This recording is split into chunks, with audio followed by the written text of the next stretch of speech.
We've got Hall of Fame sports writer and sportscaster Grant Hall with us. Grant, are you a Michael McDonald fan, openly or in the closet? Which way? Yeah, I am, and it's interesting. I've got a birthday coming up in 2 weeks, and I'll be 77, so he's just a spring chicken. That's right. Well, I know exactly what to play for you when you come on in a couple of weeks. That'll be just fine. Basketball tonight against LSU. Is there a difference between don't lose and must win? Because tonight's one or the other. Well, this one really is one of the scarier ones because you really can't afford to lose this game to a team that's not, most of the teams you play from here on can really help you winning. And I think Arkansas can get in with 4 or 5 more wins, but they don't need to be losing this game. And it might help them a little bit that they lost to LSU, and they can remember that. Calipari told us Monday night that he usually watches the last 5 games a team has played. And, they're playing better. Arkansas is playing much better recently. So I think I saw the Razorbacks are favored by 8.5. That doesn't even look right, does it, to see Arkansas favored like that? But it's just a game you gotta go take care of, and you have to look at this as the biggest game of the year and beat their energy, and they might play out of their minds, and so you have to also. Yeah, what would you say kind of the key is the game, or what has kind of impressed you at least? If you go back and we say we're taking this in 5-game increments, LSU's lost their last 5. We've won 3 of our last 5. What's kind of been the change for the Hogs? Well, I think just building on what you've been doing. Now, Wagner had a bad shooting game last time. Excuse me. He had 9 assists, and that was good, but they didn't shoot as well, and or they might have beaten Alabama. LSU, I think they start 3 seniors. I think Sears and Carter are players that you have to pay attention to and not let them go off tonight. They got a lot of talent. LSU's always got a lot of talent, regardless of record. But I think Arkansas just needs to continue with the energy they've had, and they should be okay tonight. Assistant coach Chuck Martin touched on DJ Wagner's point guard play yesterday in the pregame presser. DJ is such an unselfish player. If you're open, he's going to find you. And as you mentioned, the Alabama game was a perfect example of him having 9 assists. He's a willing passer. He can see to play. We need him to continue to stay in that mindset. So that also goes along, Grant, with you need shot makers here. And I think DJ also is a shot maker around the rim, but it's got to be more than Z. Now, we're not going to get 27 points out of Z every game, but it's certainly much more of a focus point offensively than I ever expected that he would be. It's just, now you still need a to be able to get to the rim, find ways to score. And Nelly Davis is, it's been good to see his shot come around a little bit. Just need to smooth out those rough edges still from him. And then I think, it's not like you've had a bad 6 that have been getting the bulk of the minutes. There's still room for improvement, though. Yeah, and when you're only playing 8, you can't afford to have 3 or 4 having 0, 1, 2 points like that. Even, Brazil, who was on the radio show Monday night, they're looking. I think Calipari's challenged him. They need more from him, and so I think Wagner, his first couple of games starting, I think he had 4 assists, and then he went up to 7, and I think 9. So I think he's starting to feel his way, and I know that he didn't like the 1 out of 6 last game, but they can.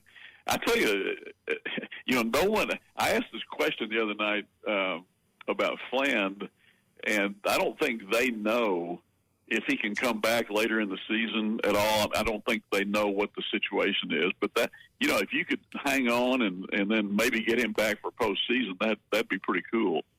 What about number 9? Do you think we can get anything? Because you're right, Grant. LSU, they have some athletes. They have a couple guys that really play above the rim. It seems like maybe this is a game 9 could play maybe 15, 17, 18 minutes. Is he healthy yet? I don't think so, and I think they really need him. And he missed his first 2-3 shots the other night. He came in and when you hear Calipari talk about what he has said to him, we just need you to play defense, need you to get the offensive rebounds, do this and that. I don't think they are. Yeah, looking be a for rim lot protector, right? Yeah. Yeah, that's right. Yeah. So there's another guy that could really make it. But they keep saying 80 or 90% with his leg. I'm not sure it's that good, but he's doing what he can, and maybe it'll get better in the next couple of weeks. Grant, today is Valentine's Day. It's the anniversary of Arkansas beating number 1 North Carolina in Pine Bluff. That game has to stand apart from any other win in the history of Arkansas basketball. Just really an outlier from the way that the game came together, the coaches that were part of it, the Hall of Famers that were on the court, the fact the game was as good as any game that's ever been played maybe in the history of Arkansas against anyone. Where it was played, it's just this. You won't find another game like this, at least as far as I can see reading through the history of Arkansas basketball. This one stands apart. It's indelible, everything about it. Arkansas, there was a bad snowstorm in Dallas. They played SMU the day before. It wasn't an easy thing to come from there Sunday morning and play this game. North Carolina had Michael Jordan, but I remember they went to Steve Hale for the last shot, and he missed it. But Valentine, sadly, has passed away not that long ago, but some other guys, Darrell Bedford was 6 out of 6. I think that was the best game he ever had before or after or since, came off the bench and was tremendous for Arkansas. And it just, it was magical that day. I remember that on the last throw-in, there wasn't enough room between the scorer's table and the sideline there, and so the official actually let the player have a little bit of the court to throw the ball in to Steve Hale, and which was odd. But fortunately for Arkansas, he missed that about 20-footer. Hey, we got a good one. The Genesis Invitational down there at Torrey Pines. The Phoenix Open last week. You had the Belgium Thomas Detry win. You had American Jordan Spieth play well. Justin Thomas played well. The week before, was the Rory McIlroy winning at Pebble. How has Rory played? This field's going to be tough, I believe. This is probably one of the best early fields going on. Who do you have favored out there at Torrey Pines? Yeah, it'll be tough to go against McIlroy coming off that win 2 weeks ago, or 2 Sundays ago, I guess you would say. And then I was really happy to see Jordan Spieth. He played well. He looked like the Spieth that made that ridiculous par where he hit a shot left-handed and got up down from 190 yards or something, and did Jordan Spieth things and tied for 4th. That's going to be really exciting for golf if he can come back, and that's his best finish, I think, in about 13 months. By the way, guy, I just heard something this morning that I heard a little bit of an interview with Stephen Ames, who's won 7 times on the Tour Champions the last 2 years, and he predicts that Tiger Woods is going to break Bernhard Langer's 46-win record on that tour within 10 years if he comes out there and plays. Now, I'm not sure Tiger is looking to play all that much Champions Tour golf, but it's interesting that Stephen Ames, a guy that Tiger once beat 9-8 in a match play tournament, thinks he can do that. They're both Nike guys. I think every golfer knows when they hurt. So kind of like if Phil would say somebody in the batter's box, and when bat hit balls, how it sounds different. Every kind of golfer knows. So I was getting into golf, Grant, when I was, in my young 20s, and I was out there at Sawgrass, and I was watching golfers warm up, and I was watching Stephen Ames warm up, and you could just hear it was different, the way his club hit ball, and I was like, I'll never have that. How pure it is. That just tells you how good all those guys are at making ball contact. And he's talking about changing his swing so he can win 5 times a year. It's just he's 60 years old, I think. But, yeah, that splat that you hear, I always said that Nicklaus's sound and Tiger Woods' sound of it was different from everybody else. Just that's one of the fun things about going to golf tournaments in person. I remember that I heard that sound off Mike Trout's bat the first time I saw him. It's like you kind of your eyes perk up a little bit. Right. I was walking, and I didn't even know who Stephen Ames was at the time, but I was like, oh my god, that sounds different. So because everybody that's at that level is really good at doing exactly that, but these are the best of the best. It's the guys who can, hit it on the sweet spot at the extreme speed which you would think every other guy that's there at that level can do it, but it's not quite the same. I mean, the timing to be able to have that kind of sound with that strength is otherworldly. Dave Van Horn was talking just a minute ago about Jeff King and how, he's going to go into the College Baseball Hall of Fame. Yeah. And Dave actually got to coach him when he was an assistant at Arkansas, all those years ago, and remembered when Sid Thrift came in here, the Pirates general manager. They made him the number one draft pick and everything. But, guys would notice when he was taking batting practice.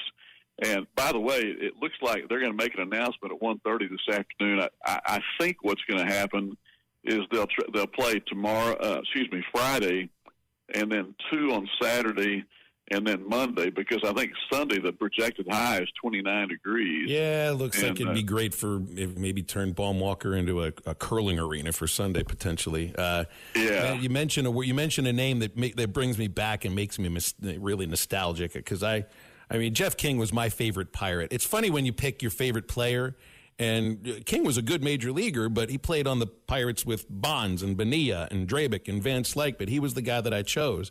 And I still can't even tell you why. Maybe because he wasn't one of those stars. Jeff King was one of the quietest, really good ball players of his era. And maybe that's what I loved about him, Grant. He lives in Wyoming, and, he came from Colorado, I think, and has not been back here very much. Dave said that he probably could have played longer, but he probably was done mentally more than physically. And I think he retired at 33 or 34 or something like that. I think the story may go, Grant, that King retired the day after he became fully vested in the Major League pension. I'm not quite sure how much he really liked playing Major League Baseball and viewed it really as a job. So then when he became fully vested in the pension, that was it. There was no reason to play anymore. I think Kevin McReynolds was a little bit that way too, but for as much talent as he had, and he was a great player at Arkansas, a very good Major League player. He liked to duck hunt too, and he liked to do a lot of other things. So he likes to play golf now, I think. But those guys were both very memorable.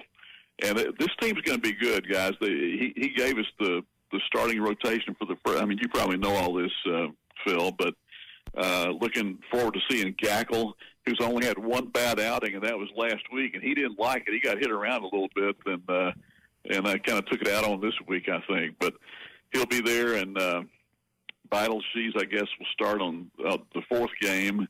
And Root, they're going to go righty-lefty that way, I guess. Yep, that's right. And they're doing the same thing in the lineup, too, the way that Dave's constructed that lineup. 1 through 8 is all a different side, lefty-righty. It's going to make it a tough lineup to, as we say sometimes, matriculate through. Grant, you still get nostalgic and romantic about baseball because today's pitchers and catchers start to report to spring training. I sort of lost a little bit of that romanticism, but that has more to do with the team I grew up rooting for not caring about winning much anymore. Well, I read some stories today. One was about the Dodgers and how good they are, and how much money they can spend. And then there was, what was the other story? I was reading something today about, I guess there's a story about Tennessee, in college baseball winning the national title last year. And if anything will get Arkansas's attention, I think that will, okay, they've got one, and now let's get one. See the same thing about Ole Miss and Mississippi State and now Tennessee too. So as I said yesterday to one of our guests, from your lips to the baseball god's ears, Grant. We'll leave it there. Appreciate you coming on as always on these Wednesdays. Looking forward to doing it again next week. Yeah, I hope we see some sunshine sometime. BetOnline is the world's most trusted betting platform and your number one source for online betting in 2025. Whether you're a seasoned fan or a first-time bettor, BetOnline is your ultimate game day companion. With the largest selection of odds on everything from NBA and college basketball to the NHL and UFC, BetOnline continues to be your number one sports betting source. From every three-pointer to hat trick, BetOnline has you covered with odds, stats, and more for every game, every play, and every win. BetOnline, the game starts here.